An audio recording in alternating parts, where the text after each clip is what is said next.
What's going on? I hope you all are having a great day. I tried recording this segment, but I was not locked in.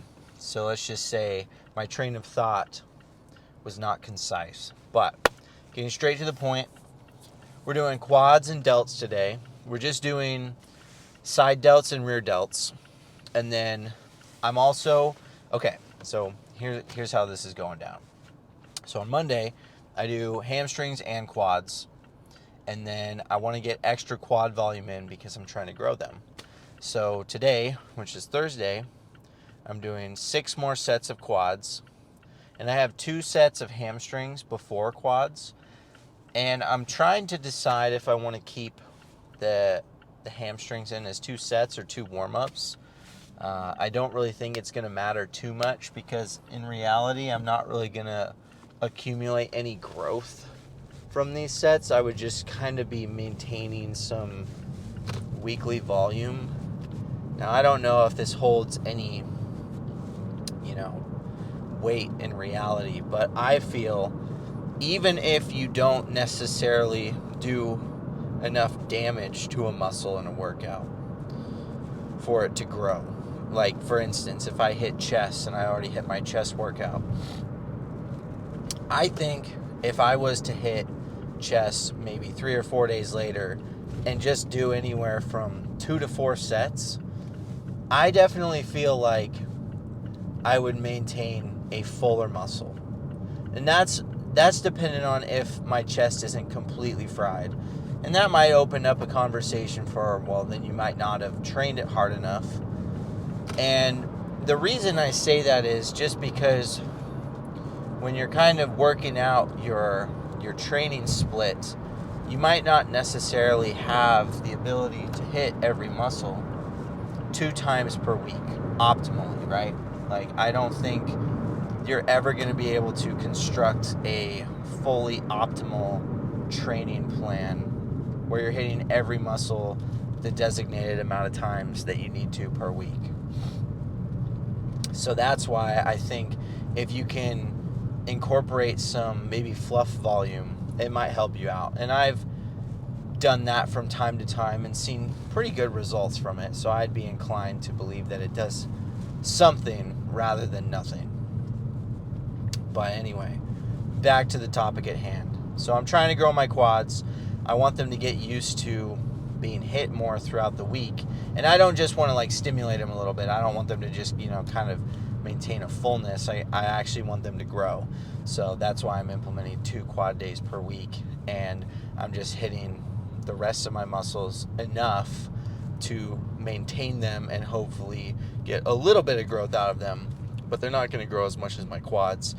I feel like a lot of lifters will get into this mindset of keep growing like what your strong points are, and then that muscle just gets further and further away from everything else, and then the rest of your physique begins to deteriorate, where when you're competing, you want everything to be even and well balanced. So if you have some areas that are outshining others, then you might want to pull your focus over to those muscle groups and maybe take the focus away from your stronger ones. And that can be mentally really hard for me and just anyone, because when you go in and you hit the muscle that really you just don't even have to try for it to grow or get a really good pump, those workouts just feel good. And to pull back from that and focus on training the weaker muscles that you don't get as good pumps or whatnot, it can be very hard. But that's what's going to make a better bodybuilder or just a better lifter in general. And I think a good metric is when you look at your physique, if you have a pump, does your physique now look kind of complete? And when you do pose without a pump, what muscles stick out and what muscles are kind of falling behind? And I think that's a good way to kind of tell what needs to have more of your emphasis on training. But with that being said, there's nothing left to do but to just get to the gym and start smashing these bad boys into the ground.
Well, that's pretty much going to wrap up tonight's leg and shoulder workout. And that was a good one. My legs are definitely thrashed, and my shoulders are a little pumped, you know. It's pretty good. I did a little pump check for myself. Sadly, you guys can't take a look, but things are looking good. We're looking full, looking pretty lean still, although some things have changed since the cut. Now, I will say, after my wedding, I definitely had some good food. I was going really good, and then celebrated my wedding, of course, and then after that, that's when I switched from an active job to a sedentary job. And whenever I do my cheat meals on Saturdays, typically tend to go a little hog wild, one might say. Now, when I was moving, this was fine because I would just burn it off. I was doing like 20,000 steps a day on top of daily cardio, and my workouts with limited rest days, if you guys have been following along and understand how I used to do my rest days. So I was burning calories left and right. Well, typical John moment, I did not reassess my activity levels for my last cheat meal, and they might have carried a little over into the remainder of the week, a lot further along into the week than I would have liked. And I also had a little bit of a snack last night, I do have to admit. You know, I'm not perfect. I do typically aim to stick to my plan as best as possible, but sometimes I do like a little snack. Now, should I do that? No. But my excuse, because that's what it is that I'm going to be starting prep soon, so I figured, I'll have a bowl of cereal and some tamales. Why not?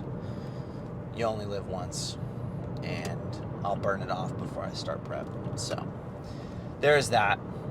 No big deal. We'll just reassess. You know, I made a mistake. You learn from it. I'm not going to beat myself up over it. It happens. And just improve from that point on. And I guess, you know, a lot of people just...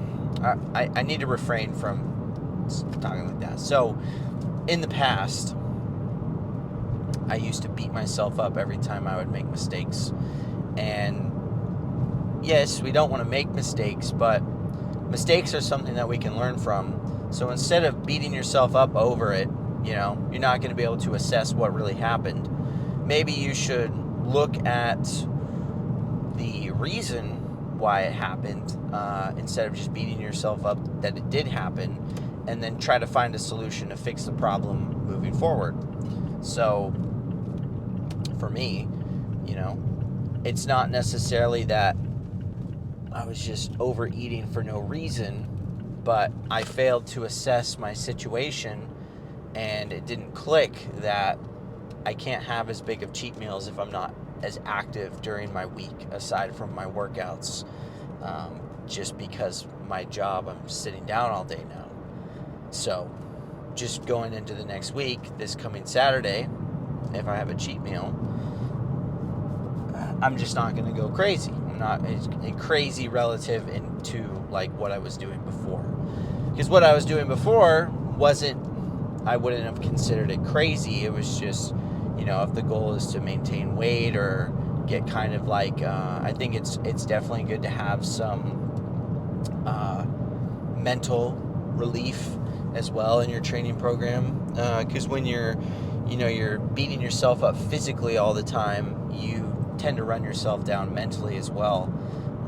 And for some people, myself included, food can be a relaxing little treat. Now, I do not want to rely on food or look at food as entertainment, But I do like to enjoy a good meal with my wife from time to time and enjoy some snacks, particularly cookies and ice cream are my go-tos. So there's that. Don't beat yourself up. Learn from your mistakes and just keep moving forward, because that's all we really can do. You know, we are who we are. We do what we do, and but we're not, you know, constricted to our bad choices. We can analyze them and improve. I always find it funny, you know, whenever people say, I've actually had people say this to me. They've said, "Oh, you think that, you know, you always think that there's something I could be better at." And it's like, well, you know, I hate to be the person that believes in you, but I think there's things that we could all be better at. And you know, I believe in, you know, looking at yourself first before you look at others, seeing what you can do. But you know, I always appreciate it when people close to me point out what I'm doing that I could be doing better. And instead of getting upset about it, I appreciate it, because it takes a lot to go out of your way sometimes to point out something that somebody is where you see a deficiency, and they could take it the wrong way and they could get upset. And sometimes those things need to be said. And in the lifting context, maybe not necessarily, but I guess when we're trying to improve, you know, and we're following somebody that's above us or better than us or further along, their actions are quite literally just showcasing deficiencies in people below them. I guess a good example would be like a black belt versus a white belt or any other belt below them, because anything that the lower belts are watching them do, the black belts just kind of, you know, exposing that everything they're doing is not as good, and there's always something you can do to improve. So look at your mistakes as a learning opportunity instead of a reason to tell yourself that you're not going to make it, or that you can't do it, or that you're just not good enough. Because the people that have made it further along than you have made more mistakes than you. They just analyzed them and fixed them. So you got to do the same. Anyway, I'm going to get home and start getting ready for bed, because I am tired and I got to get ready for my lift tomorrow. So with that being said, I hope you all have a good night, and I will see you tomorrow.